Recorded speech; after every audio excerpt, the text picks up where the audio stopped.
I carabinieri lo definiscono un pericoloso rapinatore. Ora per lui si sono aperte le porte del carcere due palazzi dopo una doppia rapina messa a segno a Padova nel giro di poche ore. Le immagini della videosorveglianza lo riprendono durante la rapina ad un negozio in via Tommaseo. Poco dopo, sempre armato di un coltello a serramanico, l'uomo, un 41enne croato senza fissa dimora, aggredisce e rapina una donna in via Vicenza facendosi consegnare la borsa e un cellulare. Importantissima qui la prontezza di un passante che prima chiama il 112 e poi insieme alla donna insegue il rapinatore. Sul posto arrivano anche i carabinieri.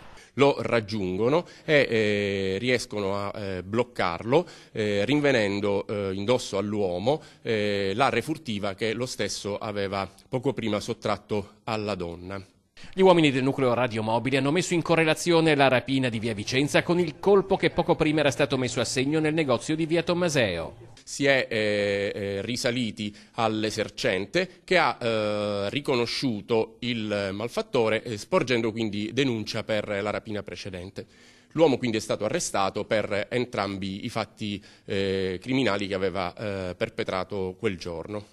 Un rapinatore pericoloso, non nuovo ad imprese del genere. Aveva dei precedenti specifici ed era anche destinatario di un ordine di cattura perché aveva consumato rapine nel 2005 in provincia di Venezia, 2 rapine.